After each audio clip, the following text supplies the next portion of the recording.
Hello, my name is George Verbena and this is a video on Pisces. Having Pisces, Neptune or 12th house placements in the natal chart. So this is a personal topic for me because I have a 12th house stellium and I would like to talk about my experience as an astrologer, knowing what it's like to live with heavy Neptunian influences. Because a lot of my clients, a lot of people that I know online, a lot of people who are interested in the occult generally have prominent 12th house Pisces Neptune aspects. So if you have Neptune aspecting any of your inner planets, Sun, Moon, Ascendant, Venus, Mercury, Mars, or if you have a lot of 12th house planets, one of the luminaries in Pisces over 12th house, this video is for you. So with that being out of the way, what is it about all of these projections and illusions that we have to contend with? Why is it that when I talk to 12th housers or Pisceans, their life is filled with confusion, uncertainty, and not knowing who they are or what they're supposed to do with their life? Because generally, 12th house is about all that is hidden. Neptune is about that which is spiritual, not material. Because this realm is Saturn oriented, very material. Neptune is literally the opposite. So what are you doing having hostile, opposing energies incarnating into this realm? There's a reason why they call the 12th house the house of hidden enemies. Because the biggest hidden enemy is you. No, not you specifically. But the collective garbage that you carry, which is preventing you from actualizing yourself in the world. Now everybody deals with trauma. Everybody deals with shit. And all the shit is Pisces. All the garbage, all the unconscious control mechanisms, all the things we are not aware of belong to that realm in which they remain hidden because somebody is casting spells, somebody is brainwashing, somebody is manipulating, somebody is lying, somebody is avoiding. We associate so many negative things with Pisces because that's Pisces' job. To heal people. But to heal, you have to deal with the shit. So this is the speciality of people with these prominent placements. So that's where their life is focused on. So if you're thinking, when does this shit end? Why do I have to deal with this? I just want to live a normal life. Forget it. There's a reason why it's an evolutionary ladder. Pisces is the last sign. So it's the most difficult sign, just based on the fact that it's a ladder. And each sign improves upon the previous one. Pisces has all the previous signs because it improved all of them. So what's it even still doing here? What it's doing is just to clean things up. To get people out of boxes. To get them out of prison. Which is why Pisces rules prison. Because the only way to get you out of prison is if you are in a prison. Obviously. And the only way to heal is if you're sick. So, if you have a lot of 12th house placements or Pisces or Neptune or anything, sickness is what you have. Well, you inherit it. So now you deal with it. And you learn to heal it. And because you do that, you have become the psychic sponge for all the sickness.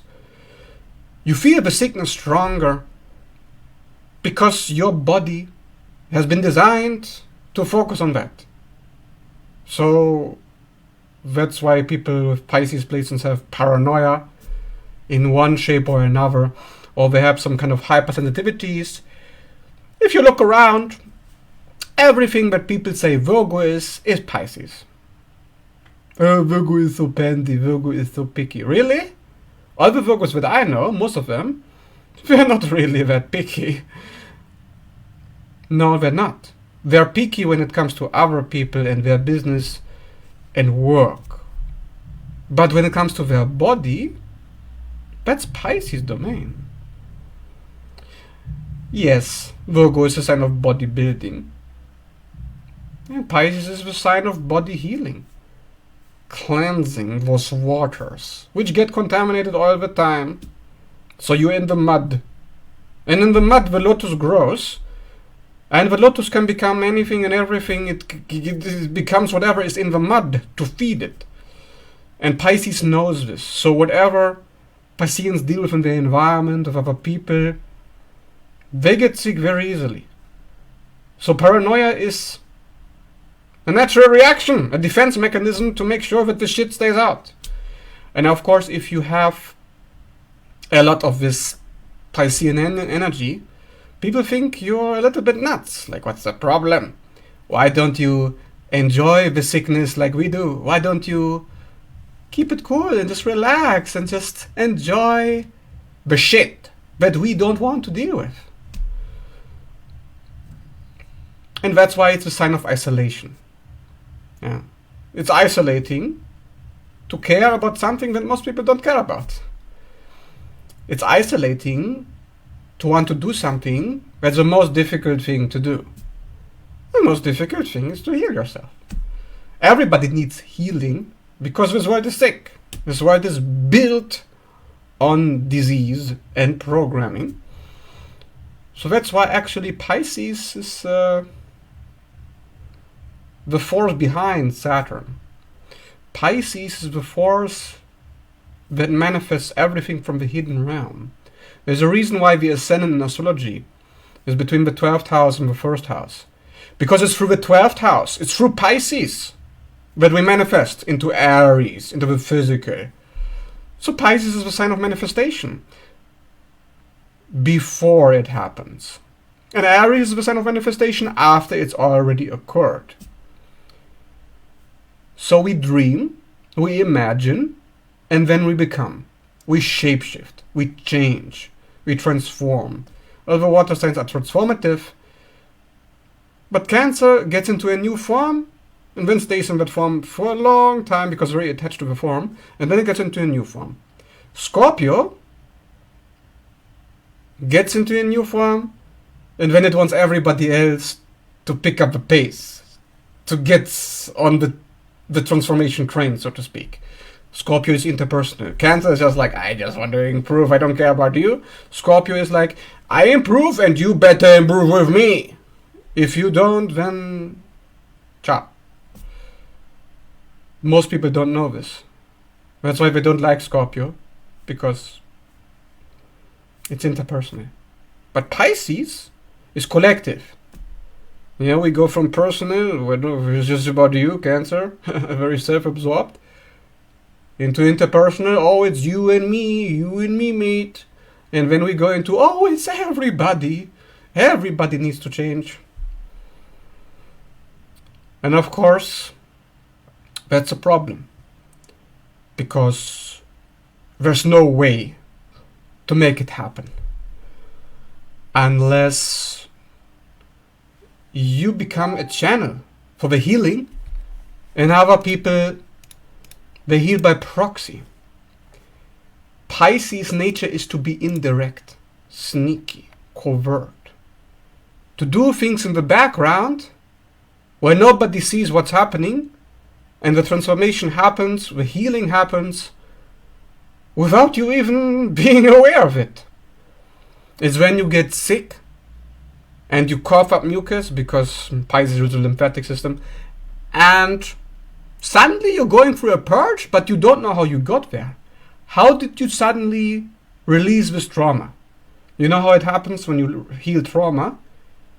You go through some shit, and suddenly it's out of your system, and you're like getting all these symptoms, wondering, how did I heal this? I've been working for this for years, and now it's healing? Why now? And that's why Pisces is in charge of that final breakthrough that happens without you even realizing it. So that's why it's associated with manipulation. Because the most effective healing is when you are not aware. It's also, of course, negative because the most effective manipulation is when you don't know you're being manipulated. The most effective lies is only as long as it's a lie and you don't know. But Pisces is not about lies. It's about acting. It's about acting out. Channeling that form, bringing it in, and then cleaning it out. In and out. So this shape-shifting gets people confused. Like one day this guy was like this, and now he's like this, and then he's like this. Can he get his mind straight? So Pisceans are often projected upon. Because people try to put them in a box, but they're not in a box. Because the ego is so weak. The Piscean aspects, any planets you have in Pisces of the 12th house, or conjunction Neptune, they're weakened initially. Because to heal is to dissolve, to break apart, break it open. Right? Because to be sick is to be rigid, crystalline, like Saturn, which is very strong and firm and solid, protective, like a breastplate, like an armor ring. But Pisces is very soft. It's just, you know, like it just opens everything up. And in this openness, you're the most vulnerable. Because people are afraid of this vulnerability, Pisces requires manipulation to get the job done. It doesn't always have to be this way, but a lot of times it is. It's isolating to have 12th house of Neptune placements because nobody wants to see that. To see opening up. To see dissolving, breaking down, destruction, destructive. It breaks boundaries. It doesn't create boundaries. It breaks separation. It breaks the ego. So that means it breaks that which is the foundation of what makes us function in this realm.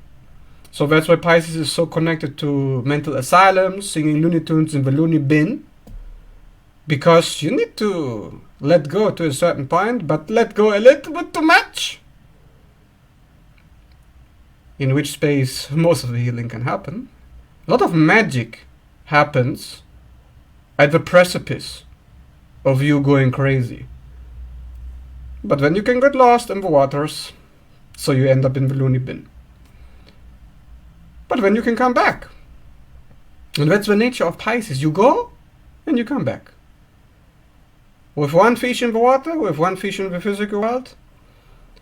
The problem is, Neptune placements aren't wanted by society. They don't want to see that. They don't like something that can't be controlled and can't be understood mentally. Because this is the world of symbols, metaphors, magic. The world of art. And in this world, anything can happen. And usually Pisces, because as I said it before, what we imagine, before we can heal, we need to see the shit. So the visions that Pisceans get is visions of garbage. Visions of all the demons in the closet. So really, most people don't have a clue that this angelic jellyfish on the outside, which is very cute and very nice, is actually has a very dark side, where it's just like dark tentacles in the background, like Cthulhu. You know this creature, you can Google it, Cthulhu. It reminds me of Pisces' dark side. That most people don't have a clue exists, because Pisces is about all the things that you'll never see. But they're always there. Demons are always there, but you don't normally see them, right? Evil always exists, but you don't see it. Because that's how evil wins. The only way it can win is while it stays invisible. Invisibility being unconscious. I mean, it's all the dark shit. So it's so dark. If you want to heal, you need to embody and go through that darkness. Problem is, society doesn't tolerate it. There's no tolerance for that. If you embody anything that you feel deep in those waters and it wants to heal you, before you can heal, you must go in and out of that darkness. So you must process the darkness. And this doesn't look pretty. When suddenly you look like Cthulhu, when you have all these tentacles coming out of you, because healing requires shape-shifting. You know what happens in de-armoring, according to Wilhelm Reich. That means if you clear up trauma, your body shakes, your body discharges. Maybe you need to scream, open the throat chakra, right? Maybe you need to sing, maybe you need to bang your head against the wall, I don't fucking know. You need to do something that is physical. And that physical is initiated by Pisces. That de-armoring is initiated by those waters, which are fired up and then do. And of course, when this process gets blocked, that's why people end up in the loony bin. Because they don't have the tools to deal with the mayhem that has been stuck in their body for years, decades, and is now finally coming out. So that's why I say, if you end up in the loony bin, congratulations, finally you've gotten to the layer of your trauma which is intolerable. You are going through it. But before you go through it, before you reach the end of it, it's not going to be pretty. There's a reason they call it shadow work. Carl Jung invented this term because you're not going to like it. You don't want to see it. So it's a shadow. Nobody wants to see it. It's usually antisocial to heal. In many cases it is. Most of the healing that happens behind closed doors. Doesn't happen usually in the therapy session, unless the therapist knows what he's doing. But you know, in today's anti-psychological society, if you go to the therapist, they're just looking at you. What are the symptoms? Oh, are you shaking? You're sick. Oh, you're suddenly opening your throat chakra and you're complaining about all the mistreatment in your life. You're angry. You need to take a pill. So the system is an enemy of Pisces. The system is an enemy of the armoring. The system is an enemy of healing trauma. So Pisceans are enemies of this society. So of course, being an enemy, hidden enemy, right? 12,000 hidden enemies. You are the enemy. You are the hidden enemy. And you need to stay hidden.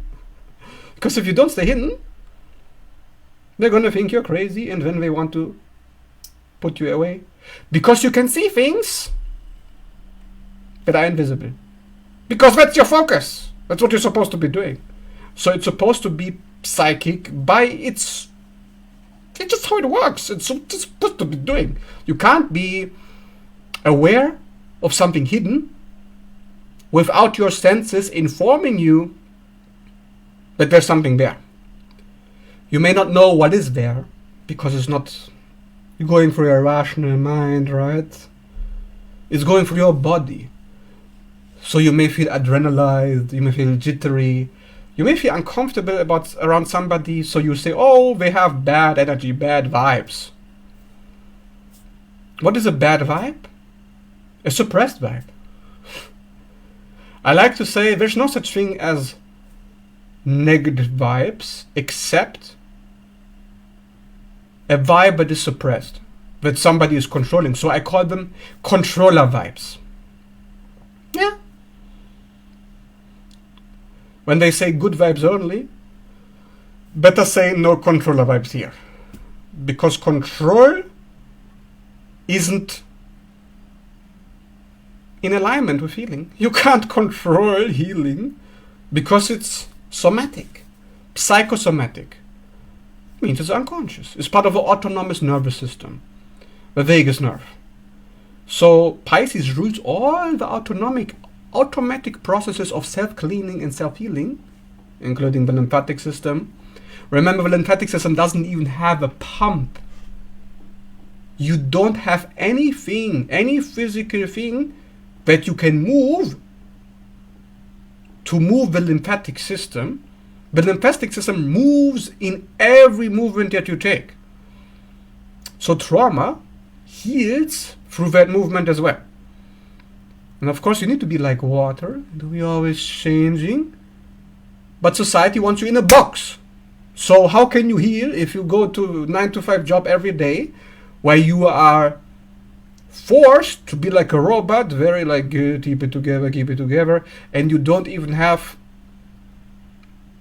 any opportunities except a small little break to release whatever maybe you need to release, because there's no psychological awareness. Yeah, for example, if a house burns down and the people escape from that house and the fire brigade comes, somebody may come out of the house being like, oh, like this, jittering.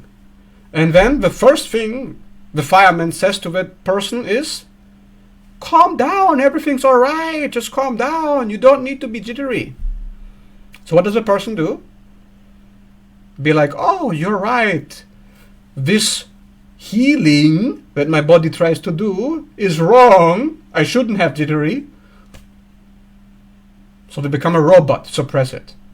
And then they need to go to therapy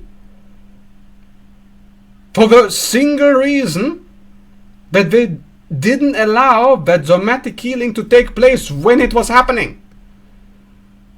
So people go to therapy because Pisces, as a sign, as an archetype, as a process in the body, is suppressed collectively. Everybody hates Pisces. Everybody hates Neptune, the 12th house.